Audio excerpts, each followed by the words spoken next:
বন্ধুরা আসসালামু আলাইকুম। আমরা গত লিসনে আলোচনা করেছি প্রেজেন্ট ইনডেফিনিট বা সিম্পল প্রেজেন্ট টেন্স নিয়ে। আজকে আমরা কথা বলবো পাস্ট ইনডেফিনিট বা সিম্পল পাস্ট টেন্স নিয়ে।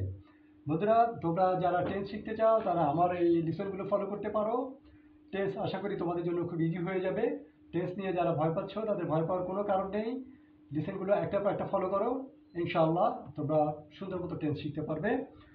তো গত ক্লাসে আমরা আলোচনা করেছিলাম যে প্রেজেন্ট ইনডেফিনিট টেন্স। তো আজকে পাস্ট ইনডেফিনিট টেন্স বা সিম্পল পাস্ট টেন্সটা আলোচনা করব। তো এখানে আমাদের লক্ষণীয় বিষয় হচ্ছে আমরা পাস্ট ইনডেফিনিট টেন্সে শুধুমাত্র একটা কাজ করব, এটা যদি আমরা খেয়াল রাখি তাহলে পাস্ট ইনডেফিনিট টেন্স বা সিম্পল পাস্ট টেন্স আমাদের জন্য পানির মতো সহজ হয়ে যাবে। সেটা হচ্ছে আমরা জানি ভার্বের তিনটা ফর্ম, একটা হচ্ছে প্রেজেন্ট ফর্ম, পাস্ট ফর্ম এবং পাস্ট পার্টিসিপাল ফর্ম। এখানে আমরা কি করব, এই পাস্ট ইনডেফিনিট টেন্সের ক্ষেত্রে শুধুমাত্র ভার্বের ফর্মটা চেঞ্জ করে দিব, আর কিছু করতে হবে না, শুধুমাত্র ভার্বের ফর্মটা চেঞ্জ করে দিব। তো আমরা কিছু উদাহরণের মাধ্যমে একটু দেখি। বাবা, তুমি আমাকে একটা এক্সাম্পল দিতে পারো প্রেজেন্ট পাস্ট ইনডেফিনিট টেন্সের? Robin wrote a letter. Robin wrote a letter. Robin wrote a letter.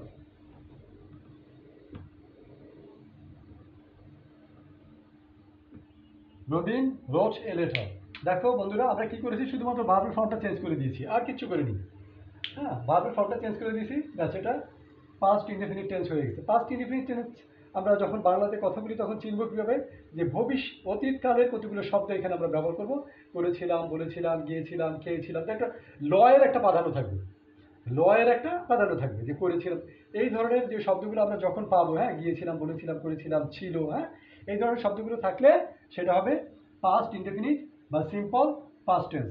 বাবা, দেখি আরেকটা উদাহরণ দাও তো তুমি, আরেকটু। They played football.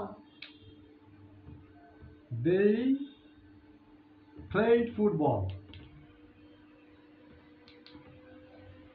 Played football.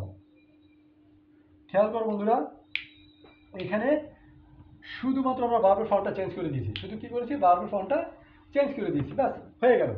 তো আমরা আবারও বলছি যে past indefinite tense very simple.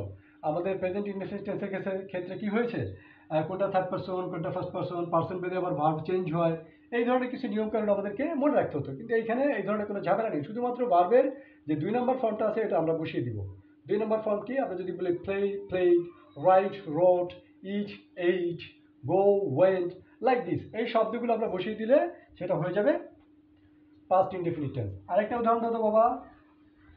She sang a song. She sang a song.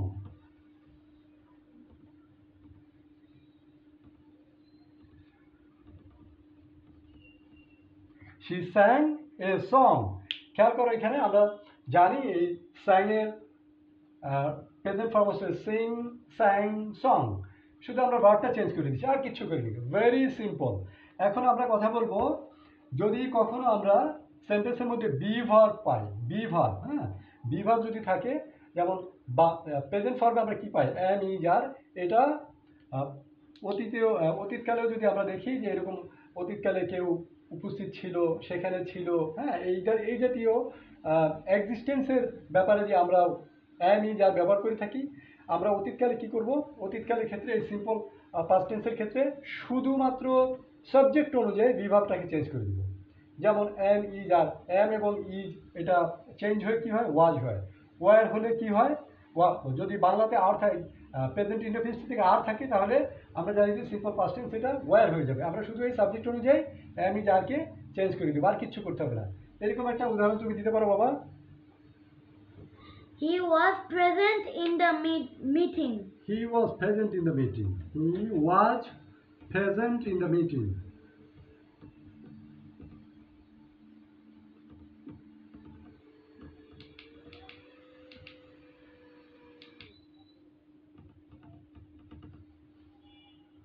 Look at this. He was present in the meeting.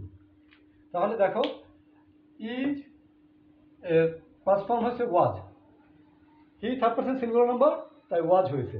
এখন আমরা যদি এখানে আরেকটু টেকনিক্যালি আমরা দেখো বন্ধুরা, তোমরা যদি একটু খেয়াল করো, এইখানে যদি আমরা এই ভার্বটাকে, এই সাবজেক্টটাকে চেঞ্জ করে দিই, হ্যাঁ, প্লুরাল করে দিই, তাহলে কি হবে বলো তো বাবা? They were present in the meeting. Very good. They were present in the meeting. শুধুমাত্র এই বিভাগটা চেঞ্জ হয়ে গেছে। কেন চেঞ্জ হয়ে গেছে? যেহেতু আমার সাবজেক্ট চেঞ্জ হয়ে গেছে। তো এভাবে আমরা সাবজেক্টটাকে চেঞ্জ করে কোথায় ওয়াজ হবে, কোথায় ওয়্যার হবে, তাহলে আমরা এই প্রেজেন্ট ইনডেফিনিট থেকে পাস্ট ইনডেফিনিটে এটা কনভার্ট করতে পারবো। হ্যাঁ, আরও কিছু শব্দ আছে যে শব্দগুলো থাকলে সাধারণত আমরা ধরে নিব এগুলো হচ্ছে পাস্ট টেন্স, যেমন last night, last month, yesterday, হ্যাঁ, লাস্ট উইক। বাবা তুমি এই শব্দগুলো ব্যবহার করে একটা উদাহরণ দাও তো আমাকে। He went to college yesterday. He went to college yesterday. He went to college yesterday.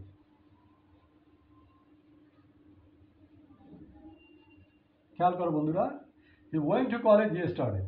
এই যে অতীতকালে নির্দেশক শব্দ, হ্যাঁ, নির্দেশক শব্দ yesterday, last night, last week, হ্যাঁ, last month, এই ধরনের শব্দগুলো থাকলেও সেক্ষেত্রে আমরা পাস্ট ইনডেফিনিট টেন্স ইউজ করব। তুমি আরেকটা উদাহরণ দিতে পারবো বাবা এই ধরনের শব্দ ব্যবহার করে? I was present in the party. I was present in the party.